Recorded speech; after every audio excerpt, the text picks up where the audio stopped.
Bienvenidos a su programa de Respeto a la Vida, un programa orientado a traer temas que nos ayuden a aprender más en la defensa de la vida humana, defensa y protección de la vida humana desde la concepción hasta la muerte natural.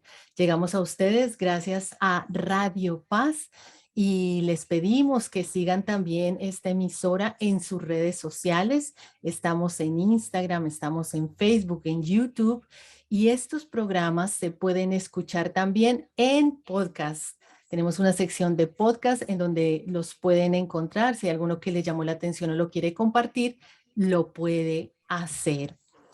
En el día de hoy los estamos acompañando dos servidoras.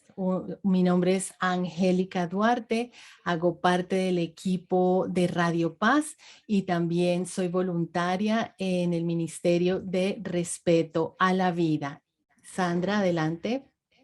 También los está acompañando Sandra Giraldo, hago también parte del equipo de Radio Paz y soy voluntaria para el Ministerio de Respeto a la Vida en la iglesia donde pertenezco. Bueno, y antes de presentar a la invitada de hoy, que es muy especial, vamos a hacer una oración. Sandra, adelante. Bueno, vamos a invitar en este momento a nuestro gran inspirador, al Espíritu Santo, para que sea a través de él, a través de todo lo que vayamos a conversar, que podamos tocar los corazones de todas las personas, que a través de esta conversación que vamos a tener el día de hoy, el Espíritu Santo abra corazones, que toque de verdad todas esas almas que en este momento están sedientas de escuchar esa voz que les pueda aclarar muchas dudas y que los pueda llevar por el camino que queremos estar todos, que es el camino a buscar esa santidad y a llegar al cielo. Vamos a invocar al Espíritu Santo en este momento, en el nombre del Padre, del Hijo, del Espíritu Santo. Amén. Oh Espíritu Santo, amor del Padre y del Hijo, inspírame siempre lo que debo pensar, lo que debo decir, cómo debo decirlo, lo que debo callar, cómo debo actuar, lo que debo hacer para gloria de Dios, bien de las almas y mi propia santificación. Espíritu Santo, dame agudeza para entender, capacidad para retener, método y facultad para aprender, sutileza para interpretar, gracia y eficacia para hablar. Dame acierto al empezar, dirección al progresar y perfección al acabar. Amén. Bueno, Sandra, entonces tenemos hoy una invitada, pero 1A. Estoy emocionada, ¿tú también? Sí, estoy feliz, la verdad. Gracias a la magia de la tecnología, nos vamos a conectar con Brasil, de donde viene nuestra invitada de hoy. Y quiero que presten mucha atención a cada una de sus palabras, porque su historia de vida, su testimonio es muy poderoso. Ella pasó de trabajar y participar en el feminismo activo, organizado, a ser una gran activista pro vida. Pero para hacer ese salto hay pues mucho que contar. Si yo digo Sarah Huff, también tal vez alguno no la reconocería, pero si digo Sarah Winter, allí sí ya más de uno sabe de quién estamos hablando. Sarah Huff es un nuevo apellido de casada, así que te damos la bienvenida, Sarah. ¿Cómo estás? Bienvenida a Respeto a la Vida. Hola, muchísimas gracias por recibirme. Es un honor estar aquí, de verdad, muchísimas gracias por esta oportunidad y muchísimas gracias a todos los oyentes también. Son muy bienvenidos. Sara, el honor es nuestro. Gracias por aceptar la invitación y bueno, ya entremos de lleno en el tema. Cuéntanos eso, es de pronto algo de tu niñez o tu historia de vida que te lleva a entrar en el feminismo. La verdad es que mi historia no es tan diferente de la mayoría de la historia de muchas feministas del alrededor de toda Latinoamérica, de todas las Américas y puedo decir que de todo el occidente. Yo soy de una familia muy desestructurada, nací en una ciudadcita chiquita en el interior del estado de São Paulo, en Brasil, y una familia muy sencilla, muy humilde económicamente hablando, pero éramos muy felices. Lo que se pasa es que de mis hermanos mayores, tengo dos hermanos mayores, el mayor es súper buena gente, pero el hermano de medio desde muy temprano se metió con las drogas, marihuana, cocaína, crack. A los 20 años ya estaba participando de una de las facciones criminales más peligrosas de Brasil y se volvió una persona muy violenta. Llegaba a mi casa bajo el efecto de las drogas, pegaba a mi papá, a mi mamá, yo también. Durante toda mi niñez y adolescencia, hasta los 16 años, fuimos rehenes de la violencia de mi hermano, con las drogas, con el crimen, los delitos y todo eso. Entonces fue muy difícil, muy difícil.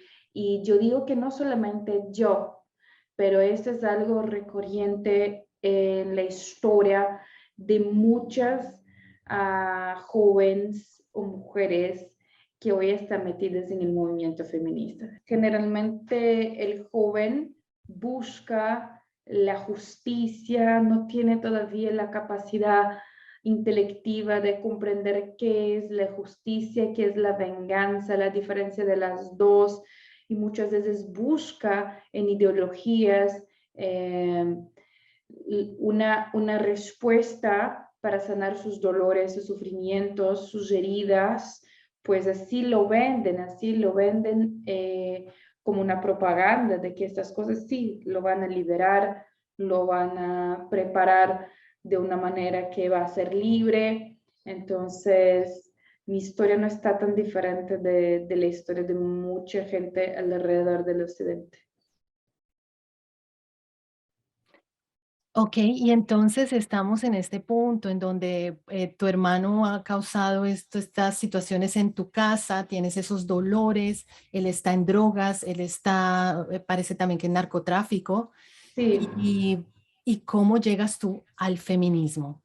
La verdad, cuando yo tenía 16 años, ya no soportaba ver mis padres pasando por tamaña violencia en mi casa. Intenté confrontar a mi hermano, pero no fue una buena idea. Mi hermano me echó de mi casa con una arma de fuego que la puso en mi boca, me amenazó de muerte, me echó de mi casa. Mis papás estaban muy vulnerables, estaban reféns del miedo, del terror de mi hermano. Ahí me pusieron para vivir con parientes, después fui a vivir con novios y en poco tiempo ya estaba viviendo sola, viviendo en la calle y sin familia, sin nada, sin apoyo, sin alguien que me cuidara. Terminé en el mundo de la prostitución a los 16 años para sobrevivir, para tener dinero para comer, para tener comida, alimento, para tener donde dormir, para poder pagar mis estudios, para poder sobrevivir.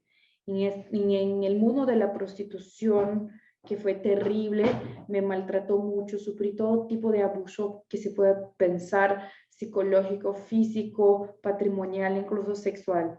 Terminé a los 17 años traumada y enferma psicológicamente y violada.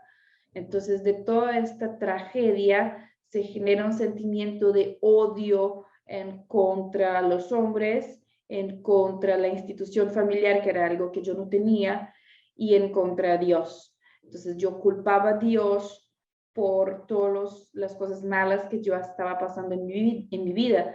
Yo venía de una familia católica. Yo pasé por mi primera Eucaristía, por la confirmación, y no comprendía por qué Dios me permitía pasar por tanto dolor y sufrimiento. Entonces desarrollé este odio fuerte y culpaba a Dios por todo. Y en este contexto de mi vida, a través de los medios, de las noticias, conocí el movimiento feminista y me enamoré por la propaganda que decía tratarse de una liberación de las mujeres, la lucha en contra, supuestamente una lucha contra la violencia de la mujer, las violaciones, la explotación sexual, o sea, la violencia doméstica, absolutamente todo que yo en mi vida personal había pasado. Entonces yo descubro que hay un grupo organizado de mujeres que lucha por todas las cosas que yo sufrí.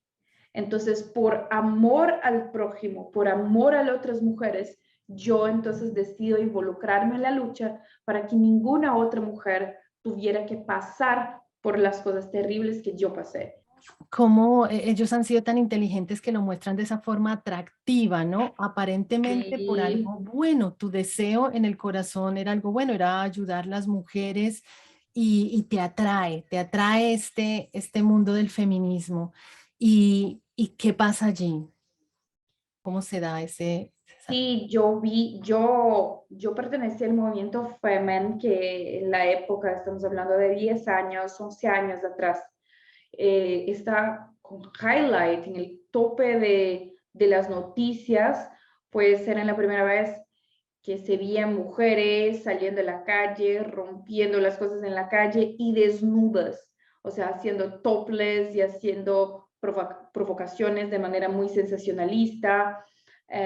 Entonces, yo me enamoré porque me parecían chicas muy valientes, destemidas, con coraje, que enfrentaban a las autoridades. Entonces, yo con 18 años, o sea, ni el calor, o sea, esta fase entre adolescencia y el inicio de la vida adulta, de las percepciones de cómo funciona el mundo, de que el mundo está mal, después de sufrir tantos traumas. Entonces, lo que yo tenía era este sentimiento de justicia y venganza y no sabía exactamente cómo mensurar, cómo medir los dos.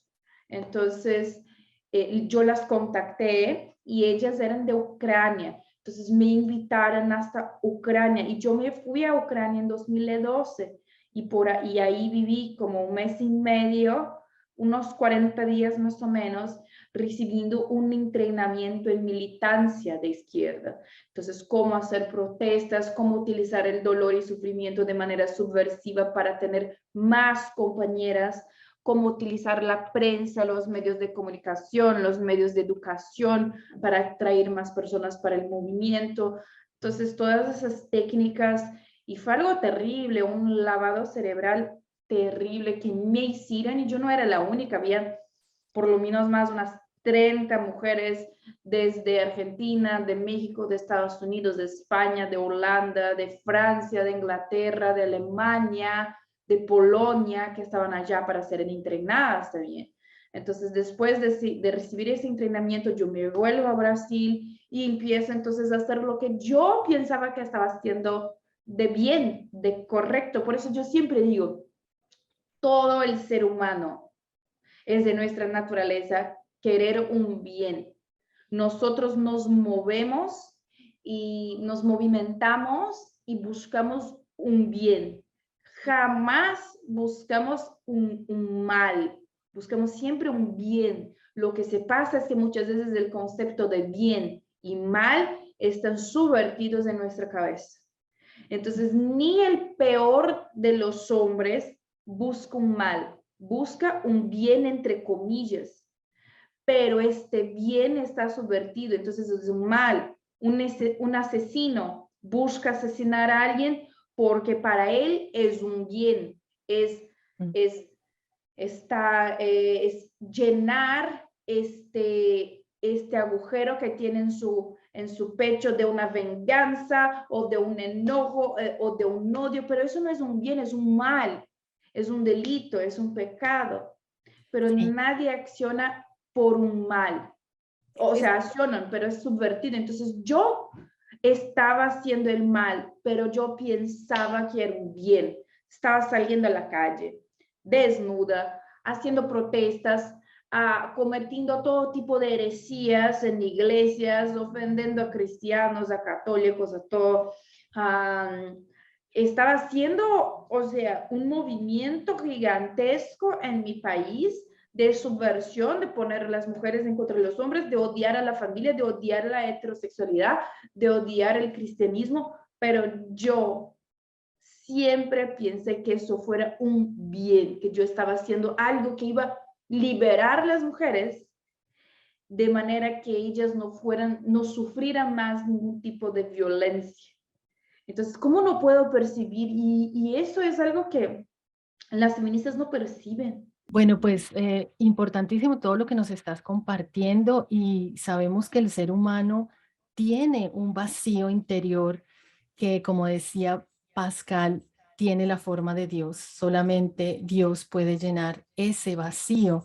pero como tú lo has dicho, ¿no? El día de hoy lo bueno es malo, lo malo es bueno, hay como mucho gris, no se sabe qué es lo correcto y el deseo del hombre, como tú lo dices, es buscar algo bueno, pero se confunde en ese mar revuelto, digamos. Por eso tan importante, pues uno estar aferrado del que es la luz, ¿no? Sandra, comentarios que tengas en este momento. No, la verdad, como era el tema de cómo se evidenciaba cuando tú mencionas esto, la motivación de las cosas, que como muy bien lo dices, como seres humanos siempre vamos a querer ayudar a los demás y estamos ahí presentes en hacer el bien y ayudar, pero como mis motivaciones personales a raíz de mis vivencias, de mis heridas y de mis experiencias de vida, transforman esas situaciones y terminamos haciéndole daño a los demás y convencidos realmente de que lo estamos haciendo bien y que estamos luchando por una causa noble, por un derecho, como es, digamos, la retórica de este tipo de grupos feministas de un derecho a ser X o Y, a tener X o Y comportamiento en la sociedad. Sí, en este punto también yo quería resaltar eso que Sara nos ha compartido sobre el feminismo, ¿no? Que es un adoctrinamiento pues fuerte, ideológico, que hay toda una estrategia por detrás que es real, o sea, no estamos aquí inventando, Sara es una persona que lo vivió y nos está contando lo que es esto en la realidad. Sara, en algún video que vi antes de esta entrevista, tú contabas también de cómo las feministas organizaban incluso para que la media les tomara fotos y que se llevara un mensaje específico, ¿no? De que son maltratadas. Eh, Quiero que desenmascaremos un poco el feminismo, así que adelante y cuéntanos sobre estas situaciones. Sí, son técnicas que aprendí en Ucrania y, y son técnicas que son practicadas en todo el mundo. Entonces, la militancia es algo que es muy inteligente. Imagina que la militancia tiene un sentido de que absolutamente nada es espontáneo. Entonces, siempre hay una élite intelectual financiada para estudiar técnicas de implementación y dominación del poder, de conquista de territorio a corto, mediano y largo plazo. Y esto también estamos hablando no solo de un territorio físico, pero de un territorio ideológico, de un territorio de nuestras mentes o incluso de nuestro corazón, de la opinión pública.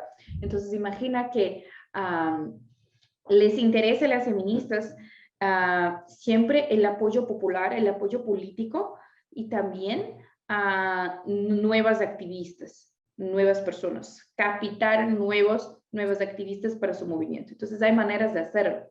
Entonces hay estrategias diferentes que se pueden ser utilizadas, como por ejemplo, en una semana donde hubiera una conmoción popular, hubo un asesinato de una mujer y todos están muy conmovidos con eso, entonces realizábamos una protesta y cuando la policía llegaba, entonces los provocábamos, los decíamos malas palabras, los provocábamos hasta que después de mucho tiempo pidiendo para que nos moviéramos o que pusiéramos nuestras ropas, obviamente nos agarraban para llevarnos a la comisaría. Y cuando nos agarraban, empezábamos a gritar, a llorar, a pedir socorro, a nos tirarnos en el piso y hacer un escándalo, y todo eso ya previamente acordado con la prensa. Entonces los fotoperiodistas ahí estaban y sacaban fotos de estos momentos y solo circulaban en los periódicos las fotos que sí se daba la impresión de que la policía de verdad nos estaba pegando. En contrapartida, si fuera una semana exitosa para la mujer, una fecha de empoderamiento, o como se dice, como el 8 de marzo, entonces salíamos a la calle, marchábamos y si hubiera alguna cosa con la policía, entonces pedíamos a la prensa que sacara fotos de nosotros enfrentando a la policía, haciendo como poses de fuerza, de enfrentamiento para que nos pusiéramos fuertes. Entonces, para que en este contexto de la sociedad, de la prensa, entonces cuando nos convenía, entonces hacíamos el rol de víctima. Ay, pobrecita de estas feministas, quieren luchar por las mujeres, están siendo pegadas por el Estado opresor. Y cuando nos convenía también, era, mira cómo son fuertes, destemidas, valientes, qué bueno que están luchando por las mujeres. Entonces hay técnicas de inteligencia, de contrainteligencia, de subversión, de desinformación, de todo eso, para conducir el pensamiento de las personas para un objetivo que queremos. Entonces... Y también es una organización que mueve mucho dinero y mucho Sí. capital. Háblanos de eso. Sí, por supuesto. Yo puedo decir que ningún movimiento de calle o ningún movimiento organizado es espontáneo y es hecho gratuitamente. Entonces, Wow. hay intereses de parte de muchas personas, de instituciones. Entonces, así como el movimiento feminista, el movimiento, el lobby, gaysista, que aquí no me refiero a los homosexuales en general, pero sino las personas que se utilizan de su preferencia sexual para convertir eso en política, lo que es totalmente diferente. Aquí nadie tiene absolutamente nada en contra de los homosexuales. Lo que tenemos en contra es utilizar su preferencia sexual para politizar a las personas y los niños alrededor. Entonces, eso lo llamo de lobby homosexual. Entonces, es un lobby político. Entonces, todos los movimientos sociales tienen un financiamiento. En el caso del movimiento feminista, generalmente vienen de los interesados. Entonces, hoy es muy fácil y cuando decimos eso, muchas personas piensan que estamos como que difundiendo teorías de la conspiración y cosas así, pero hay muchas fundaciones internacionales en Europa, en Estados Unidos, que financian estos movimientos. Y a las personas que tengan cualquier curiosidad de checar las informaciones que estoy diciendo, pueden buscar en los sitios de la Open Society Foundation, de la MacArthur Foundation, Ford Foundation, Bill and Melinda Gates Foundation, el Fondo de Población Mundial. Entonces, la propia ONU Mujeres, la UNESCO, el Fondo Monetario Internacional. Entonces, fundaciones privadas como la Open Society, la Rockefeller y estas que ya mencioné, y organizaciones supranacionales dotadas de personalidad jurídica como la ONU, el FMI, etc. Ambas financian políticas que son de su interés, sea por intereses políticos, de poder o económicos. Entonces, entrando ahora en el sitio de la OpenSocietyFoundation.com, se puede ir en la pantalla, se puede clicar en actuación y se va a tener los países y continentes, se clica en el país que quiere y va a ver ahí todos los datos disponibles de la inversión monetaria que se aplica en varios colectivos. Y ahí va a haber colectivos feministas, colectivos ambientales, colectivos segregacionistas como el Black Lives Matter y varios otros. Entonces, ningún movimiento es hecho sin financiamiento. Entonces, un ejemplo de esto fue el boom de investigaciones científicas, entre comillas, y publicaciones de libros feministas que hubo en los años de 1970, en la década de 70. ¿Por qué? Porque la Fundación Ford ha hecho un programa llamado de becas, de distribución de becas, llamada Women's Studies. Entonces eran los estudios femeninos para regalar becas millonarias a los interesados en escribir libros feministas, artículos feministas o incluso marchas, organización de marchas feministas. Que ellos actúan en todos los niveles, en el nivel literario, en los medios de comunicación, como también nos contaste. Entonces ellos están en muchas esferas sociales, cambiando mentalidades y lo han Sí. logrado tristemente. Pero bueno, ¿algún comentario aquí, Sandra, antes de irnos al corte? No, aquí maravillada, descubriendo todo como tú lo decías, desenmascarando todo esto que lamentablemente para muchas de las personas es un tema muy desconocido porque pues nos dejamos llevar simplemente por lo que vemos en las pantallas, por lo que vemos en las redes, en los medios de comunicación, sin tratar de entender o sea, desconociendo todo este mundo gigante que realmente es el que mueve todo, disfrazado de buenas intenciones para apoyar, así que nada, sigamos a continuación con el corte y ya regresaremos entonces con más. Así es, quédense con nosotros que todavía continúa esta entrevista con Sarah Hoff aquí en Respeto a la Vida. Y ya estamos de regreso aquí en su programa Respeto a la Vida. Este programa se transmite todos los lunes a las 6 de la tarde aquí por Radio Paz, la emisora del Cordero de Dios. Hoy estamos escuchando el testimonio, la historia de vida de Sarah Huff o Sarah Winter, quien es una mujer valiente, ahora líder pro vida, pero que ella también militó en el feminismo y nos estaba contando sobre cómo es una organización estructurada que mueve mucho dinero y tiene muchos intereses y están pendientes de las redes sociales, de los medios de comunicación, incluso de los libros, cambiando mentalidades. Bueno, Sara, entonces, ¿cómo te das cuenta que el feminismo no es lo que habías pensado, que no era aquella forma de ayudar mujeres? ¿Qué pasa ahí en tu vida?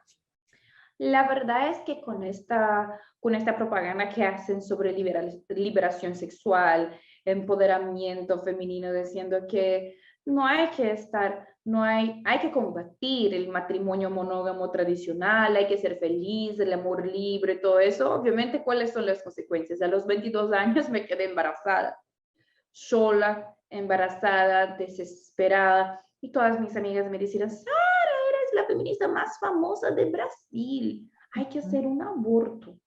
Hay que hacer un aborto. Así va, pues aquí en Brasil el aborto es ilegal. O sea, solamente las tres causales, malformación, riesgo de vida de la madre y violación. Y, y me decían, hay que hacer un aborto. Te ayudamos.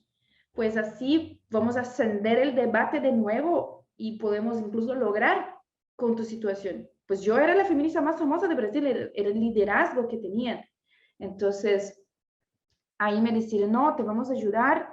Y ahí me consiguieron una médica, pastillas de misoprostol, y yo hice un aborto, siguiendo exactamente las directrices de la Organización Mundial de la Salud, de la OMS, para abortos seguros. Resultado, casi morí, casi me muero. Wow. Entonces, a mí me impresionó mucho la militancia feminista a favor del aborto, que el aborto empodere a la mujer, que el aborto es sobre la decisión de la mujer, que el aborto libere a la mujer, pero me parece que absolutamente nadie que habla, que grita, que milita en favor del aborto, sabe cómo se hace un aborto. La misma feminista que sale a la calle a marchar, gritar, practicar actos vandálicos en favor del aborto, no sabes cómo se realiza un aborto. Entonces, después de tomar las pastillas, yo tuve que pasar por horas y horas y horas de trabajo de parto. La gente no sabe que para hacer un aborto químico, que es el método utilizado en toda Latinoamérica, no saben que lo que hace el misoprostol es ocasionar contracciones e iniciar el proceso de parto. De cualquier manera, tú vas a estar pariendo tu hijo y vas a tener que parir el hijo va a ser parido. La diferencia es que el hijo va a nacer muerto o puede nacer vivo, pero no llega por mucho tiempo, pues no está listo para sobrevivir extrauterinamente. O puede salir en pedazos, o puede no salir. Entonces, después de tantas horas, me dijeron que que no era un ser humano, un bebito, una persona. Entonces no había problema quitarlo, que era una menstruación, que era una bolsita de células, un coágulo de sangre. Pero después es tanto dolor, pero un dolor, es el dolor de parto. El tamaño no significa nada, no es el tamaño del bebé que te va a doler, son las contracciones que duelen. Son los huesos de la pelvis se separando, eso que duele. Para el final de todo eso, mirar el fondo del inodoro y no ver una bolsita de células, un coágulo de sangre, una menstruación. Ver mi hijo.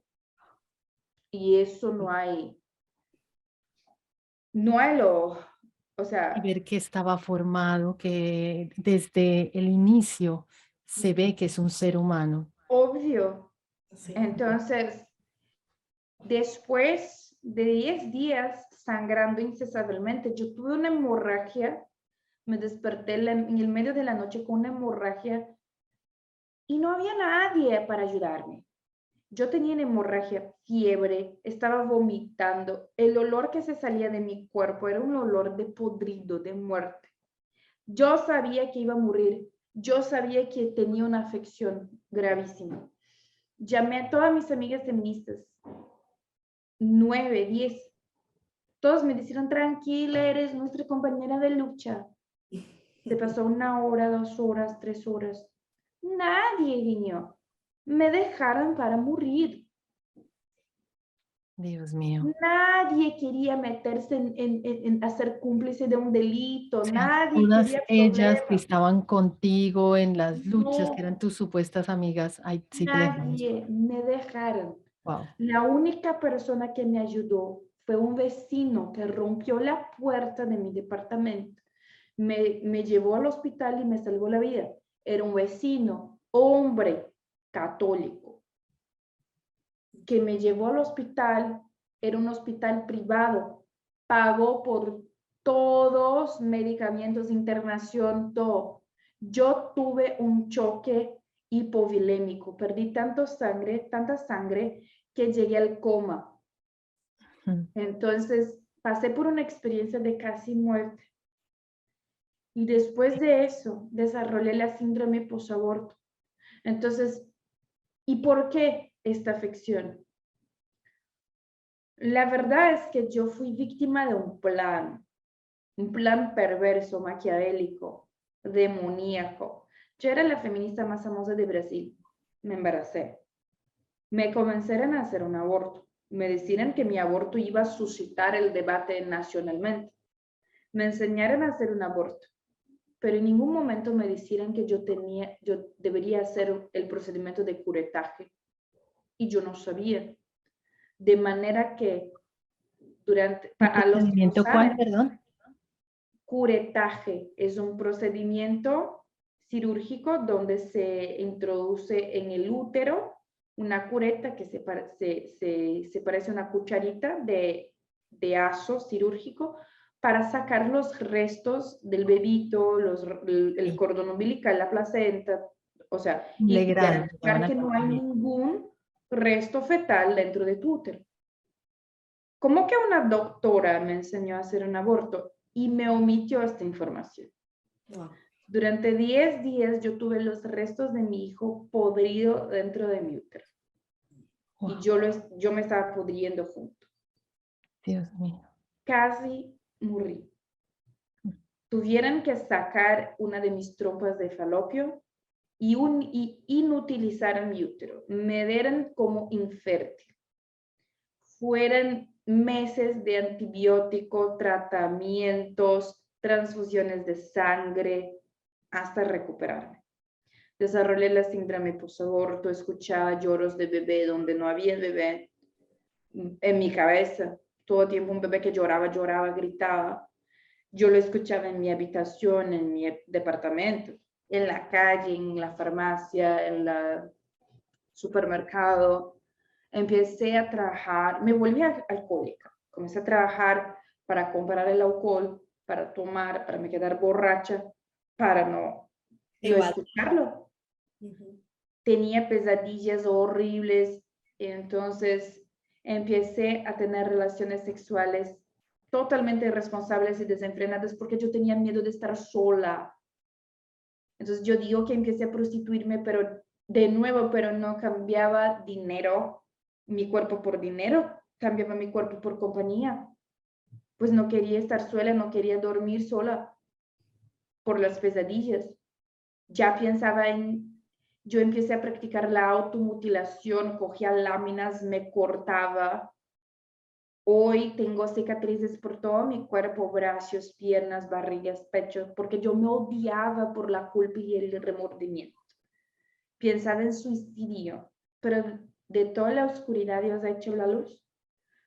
Pues mismo con la equipo médica que me ha dicho, oye, si quiere tener hijos, vas a tener que hacer años de tratamiento.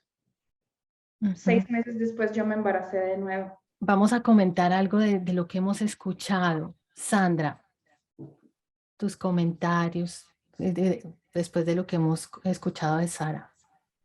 Bueno, sigo acá como amazed con toda esta historia donde realmente vemos reflejado todo el velo de la mentira, cómo se viene cirniendo y cómo viene creciendo con la ayuda de los medios, con la ayuda de las personas irresponsables de verdad, que como tú lo mencionabas muy bien, tú no puedes dar un testimonio de algo de lo que no has ni siquiera participado. Entonces, de verdad es doloroso, es muy fuerte ver cómo estas personas que no tienen ni idea por el dolor que pasa a una mujer, no solo a nivel físico, sino emocional, o sea, lo que conlleva traer este tipo de decisiones a su vida, cómo ellas salen con esa furia y con esa seguridad en sí mismas de decir, aquí estamos luchando por las mujeres y por unos derechos que al final terminan destruyéndote a nivel emocional, a nivel físico, y que terminan marcándote de una forma la vida que ellas ni siquiera la tienen clara porque pues no han pasado por eso. Entonces, como esa irresponsabilidad, llamémoslo así, y que nosotros como laicos y como personas que estamos tratando de caminar por todo este camino, de estar siempre de la mano de nuestro Señor, esa responsabilidad de nosotros informarnos acerca de esto y de no hacer oídos sordos y no dejar que las cosas pasen y que simplemente se vayan sin nosotros entender esas instituciones, qué es lo que hacen, esas motivaciones de estas niñas tan dolidas que sin tener conocimiento de causa están motivando a nuestras niñas, a nuestros jóvenes, a que tomen estas decisiones y a que apoyen marchas y protestas por cosas como que tal vez son sin sentido, pero es una responsabilidad muy grande que tenemos de entender sobre todo de qué se trata esto, que es más allá de hablar del aborto, que es más allá de hablar del feminismo, como tú lo mencionabas muy bien al principio, hay más y está debajo y está atrás y la información la tenemos ahí, que es lo que más como que me conmociona, que todas estas organizaciones apoyan, que todas estas organizaciones están... Organizaciones que uno piensa que ayudan a la sociedad. Que ayudan a la sociedad y tienen todo publicado, pero es importante entrar y escudriñar y entender qué hay ahí detrás. O sea, no, nada es casualidad y se va como tejiendo una red de diferentes aspectos del tema que mencionabas, de los libros, de las redes sociales, de los medios, cómo van construyendo como ese velo gigante que tenemos todos ay, qué mujeres tan valientes como nos defienden, ¿no? Bueno, lo que quería decir, Sara, sentimos mucho que hayas tenido que pasar por eso en tu vida, pero al mismo tiempo yo te felicito por tener esa valentía y querer abrir tu corazón, tu historia con tantas personas para que sepan la realidad, porque eso que tú describes es lo que ahora se promueve como el aborto seguro.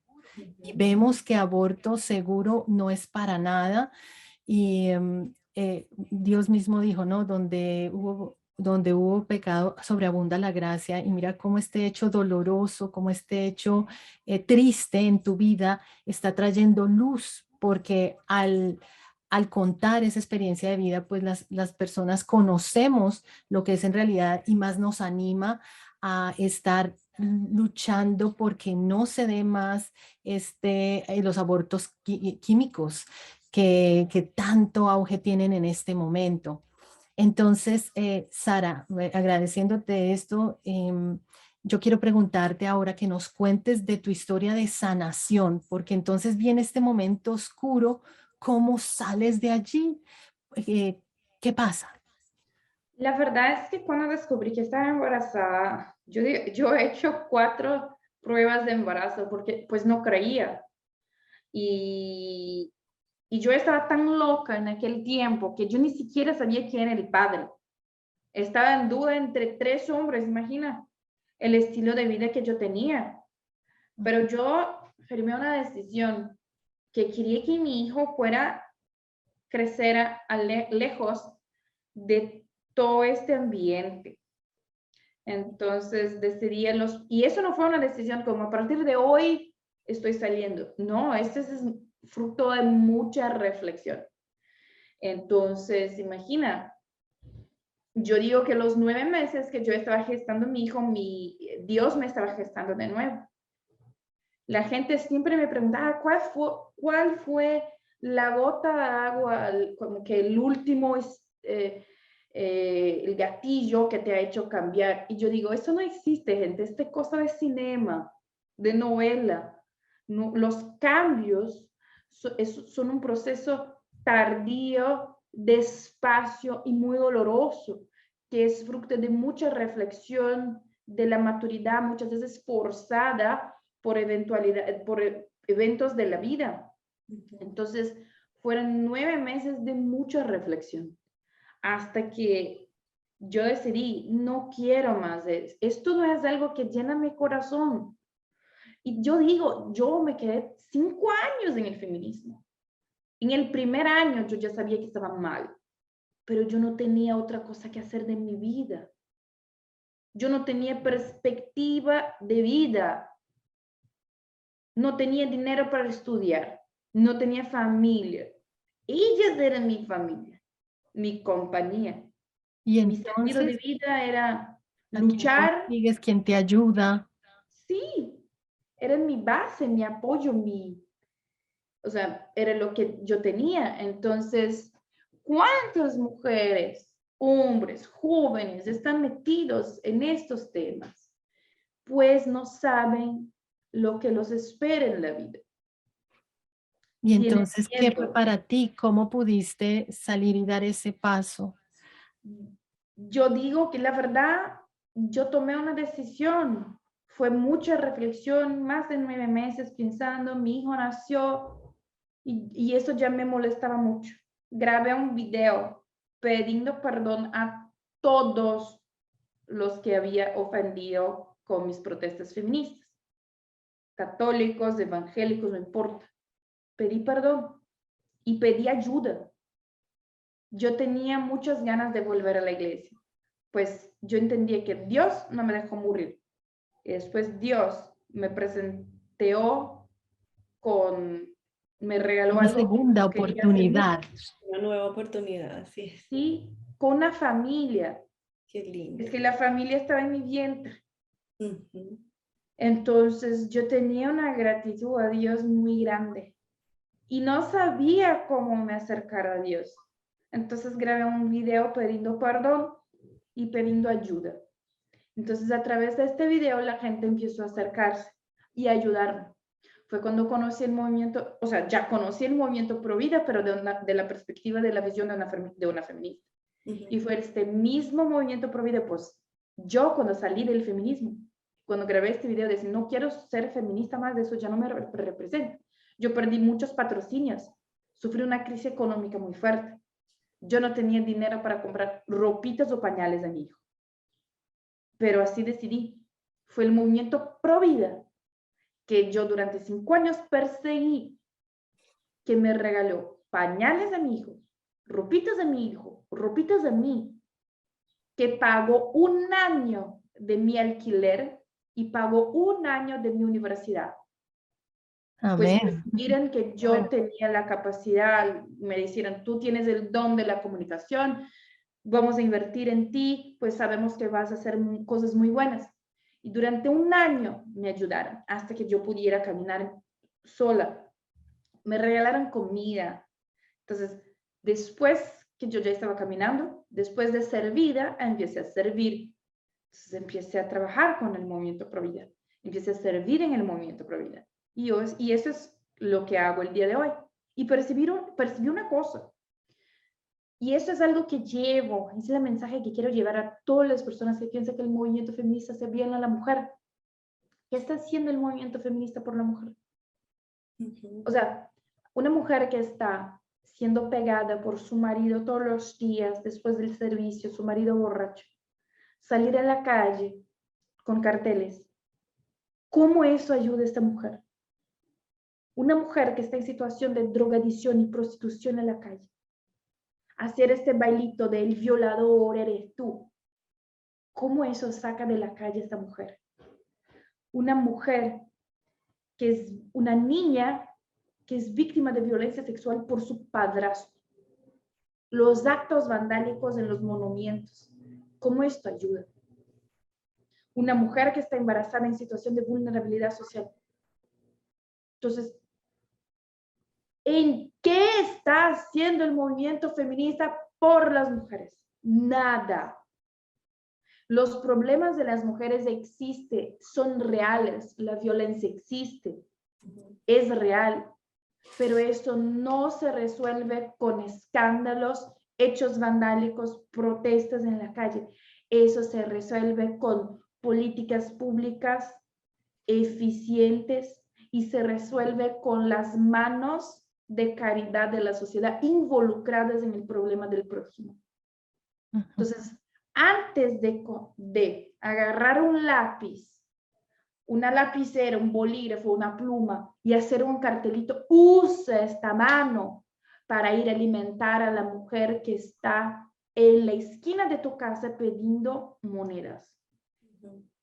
Antes de ponerte desnuda en la calle, llamar a la prensa, hacer un escándalo. Esta semana en Houston fueron 2 feministas y sacaron las ropas adentro de la mayor iglesia evangélica, iglesia bautista y de Houston.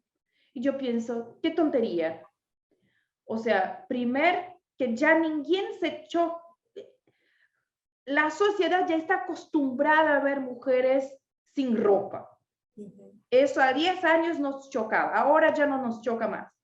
Segunda cosa, si quieres luchar por su derecho, lucha con el cabildeo, te meta al Congreso, pero ir adentro de una iglesia no significa que quieres derechos, significa que quiere molestar al prójimo, significa que quiere quitar derechos de los cristianos. Entonces, ¿por qué estas señoras, el tiempo que se utilizaron para organizar eso, para hacer este escándalo, por qué no estaban en la calle dando con la cucharita en la boca de las mujeres adictas en drogas? O denunciando mujeres que son trata de gente.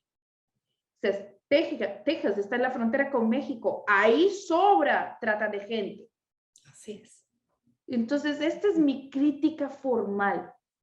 Yo percibí que fueron 5 años que yo pensaba que iba a ayudar mujeres y fueron 5 años tirados en la basura que no ayudé a nadie, desgracié mi vida.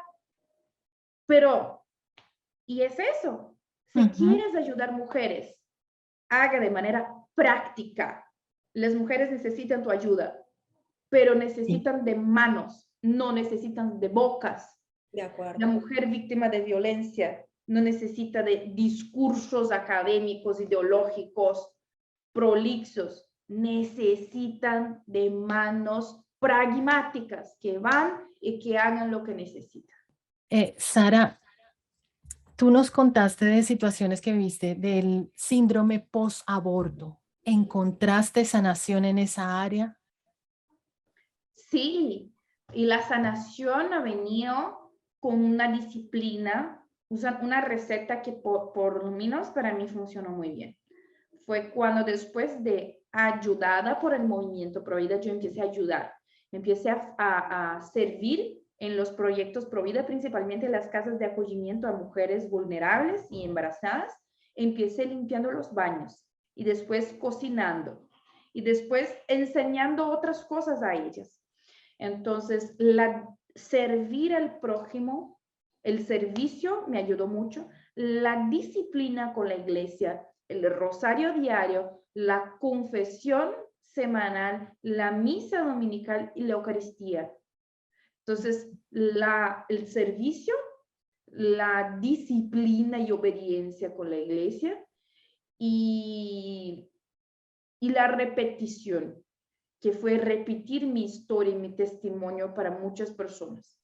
Y esta repetición lo llamo de caridad, pues todas las veces que yo cuento, obvio que sufro, pero a través de ese sufrimiento, de acordar las cosas, yo vi que era capaz de cambiar un poquito aquí, cambiar un poquito allá. Entonces fueron las tres cosas, el servicio, la obediencia y la caridad. Entonces esto fue cuando me di cuenta, ya estaba sana. Obviamente yo hice tratamientos psicológicos, fui al psiquiatra, empecé medicación y terapia. Y eso es imprescindible y hace parte de la disciplina. Entonces, así, gracias a Dios, me fui estabilizando. Sí. Y bueno, y ahora eres la mujer que eres luchadora, líder, representante de tantas mujeres en el mundo. Sandra, tenemos un minutito, comentario final. Veo claramente acá la mano de Dios, de nuestro Señor, definitivamente en todo lo que tú nos has venido contando. Y cuando hablabas esa partecita de pasé de perseguir a ayudar a quienes perseguía, me remontó mucho a San Pablo, a Saulo de Tarso, cuando él era quien perseguía a los cristianos y Dios en su momento, el Señor se le presenta y le dice, ¿por qué me persigues? Entonces ha sido algo súper lindo ver cómo ha sido esa transformación de la mano de nuestro Señor, de la mano de, como tú lo mencionas, de la Iglesia Católica, del Santo Rosario, de nuestra Virgen María, acompañándote, porque ella siempre está a nuestro lado, nuestro Señor Jesús. Así nosotros no nos demos cuenta, ellos están viviendo nuestras vivencias, están al lado de nosotros, pero somos nosotros quienes no nos damos cuenta de que ellos están ahí hasta que se corre ese velo, que fue lo que sucedió en tu caso, con esa bendición y esa oportunidad de ser mamá, de haber podido como cambiar esta historia y ahora realmente sentir que estás dándote y ayudando a que muchas mujeres a través de tu historia y a través de tus palabras, seguramente uno, conozcan de qué se trata todo esto y dos, lo más importante, que podamos empoderarnos ahora sí como esas mujeres valientes que quieren ayudar a que otras mujeres no caigan en lo mismo, a que si están por ese lado no se cometa el mismo error y que seamos transmisoras, que seamos amplificadoras de toda esta buena noticia de que hay oportunidades, de que hay ayudas, de que la iglesia tiene muchas, muchas oportunidades para todas las mujeres en las diferentes condiciones en que se encuentren y que siempre debemos optar por el sí, por salvar a las dos vidas, por salvar a las mujeres y salvar a sus bebés, por ese respeto de verdad a la vida desde la concepción hasta el momento en que el Señor nos dice, cumpliste tu misión, te necesito en otro lado. Así que de verdad es maravilloso entender desde tu punto de vista toda esta transformación y toda esta evolución que has tenido como mujer y como hija de Dios. Sara, antes de que te vayas, por favor, comparte tus redes sociales para que aquellos que tienen preguntas o quieren saber más de ti o seguirte lo puedan hacer. Sí, ahí me pueden encontrar en YouTube, Twitter, Facebook, Instagram y TikTok como Sara Huff. Sara sin H y Huff, H-U-F-F. Y ahí estoy en las redes. Y lo último es, quisiera que nos dejaras con un mensaje para los que hacemos parte del movimiento Provida.